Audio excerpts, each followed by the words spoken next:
नमः।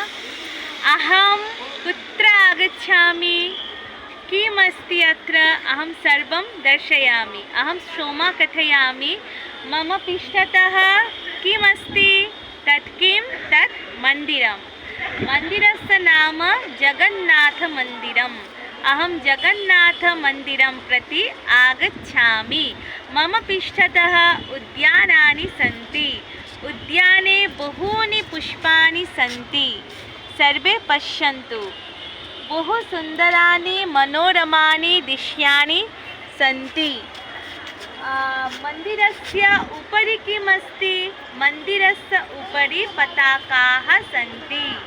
मन्दिरस्य उपरि, मन्दिरस्य अन्तः देवताः सन्ति। देवतानां नाम किं, जगन्नाथ, सुभद्रा, बलराम च। तर्हि सर्वे आगच्छन्तु, आगत्य एव पश्यन्तु, संस्कृतं वदन्तु इति मम इच्छा अस्ति। अहं सर्वेषां कृते दर्शयामि कीदृशानि सुन्दराणि मनोरमाणि दृश्यानि सन्ति। सर्वे पश्यन्तु। नमो नमः।